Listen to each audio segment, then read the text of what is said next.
I'm back. What's going on, guys? Another video.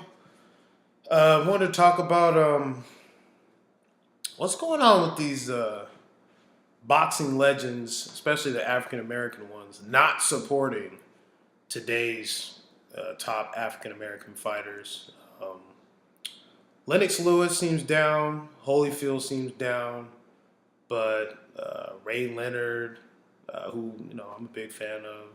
I like George Foreman, the fighter. Um, but these dudes are not supporting homeboy Earl Spence. Now I know Canelo picked Mikey to beat Earl Spence, but he didn't sound all that convinced. It just seemed like he was just going for him because he's a fellow Mexican, which I don't knock. I don't have a problem if you root or go for someone who, looks like you or whatever, or comes from a similar background, whatever the issue is. That's not normal. I would say that's probably more common than people would admit. As long as it's not like in a derogatory way or some whatever, it shouldn't be an issue. But I don't know why. It seems like this is a big problem in the African American community when we don't support the young guys coming up. It's just disappointing, man. It's like a lot of black businesses, really. We are not the first ones to really support each other. We'll say, can I get a deal, or because you know them. But if you really support, you'll pay the whatever full amount, whether it's a barber shop or dental office or whatever little business it is, new grocery store, the market, whatever the case may be. It doesn't seem like blacks really support other blacks. They're always trying to, because he's a brother or a sister, we trying to, get that hookup, bro, or whatever the BS case may be. So, this is supposed to be like a pass of the torch, from Ray Robinson to Ray Leonard, to, I don't know, Terry Norris, then to the next guy. It should be kind of like that, where, Ali, he happily passed the torch to Mike Tyson, rest in peace to the GOAT. Tyson never gives Deontay Wilder full love. Neither does George Foreman. Even Andre Ward was talking about Wilder not wanting the rematch, yet Fury's the one that bounced to another network. And, I haven't heard from Ward too much about on that. He hasn't really said much since then. So I know he had beef with another YouTube channel about that certain issue, but sometimes it's okay to admit when you're wrong. I don't, they say, us millennials are stubborn or whatever, but sometimes you just gotta admit you're wrong is wrong. Whoever you thought won, I personally thought Fury won, but Wilder's the one that actually wanted to smoke, and it sounds like DAZN's about to offer or has offered Wilder a huge contract, something like 100 mil or something. Now, I don't think the AJ fight will happen at the end of the year. AJ was probably right. He said it last year, early 2018 on that Nelson interview that it could happen in 2019, 2020. He meant that 2020. He wasn't playing about that. So it sounds like we might get it, but it won't happen until hopefully early next year. But it sounds like it's actual progress. So I'm happy for Wilder. Get your money, man. I would imagine he probably fights Dominic Brazil next. And then maybe he fights Dillian Whyte next. That wouldn't be a bad, as long as, 2020 you get AJ. Who would AJ fight if he doesn't fight Dillian next? He ain't gonna, would he fight her? I hope he fights her. I don't think he would fight Ortiz next. I would want him to. I've always wanted to see that fight, Probably should have happened a couple years ago, but I don't think if Wilder AJ was really gonna happen in 2020 early, I can't see them putting AJ with a tough Ortiz fight. I would love to be wrong in that scenario.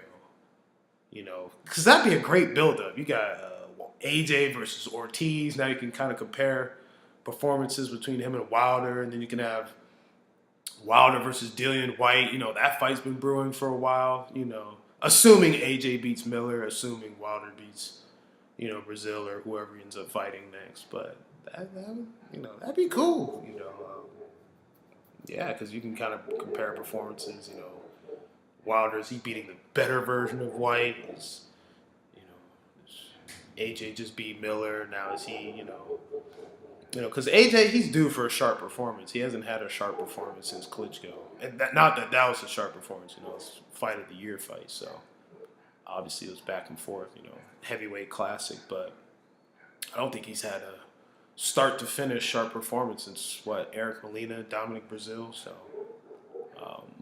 AJ's got some proving to do himself. He didn't look too great in Povetkin. I thought it was even before he got the knockout.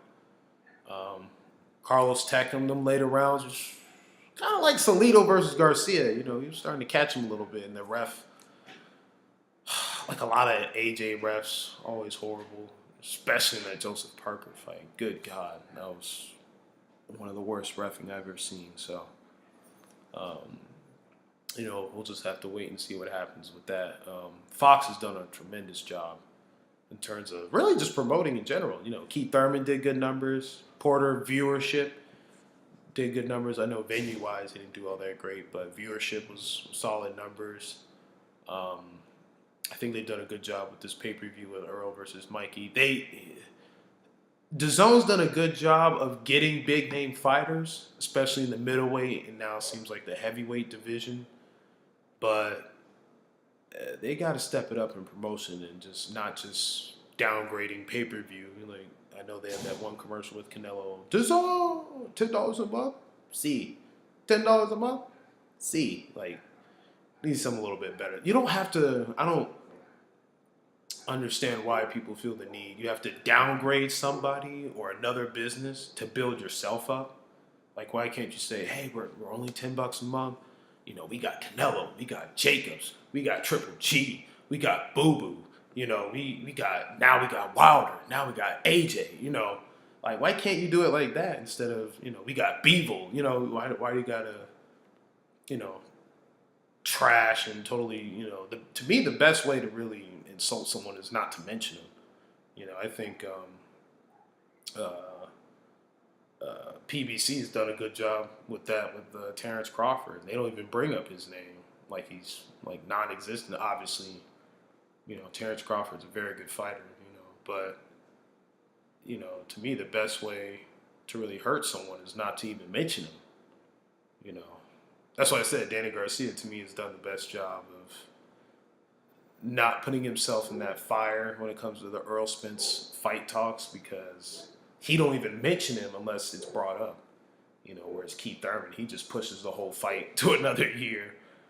And, we've seen, and heard from Sean already. So,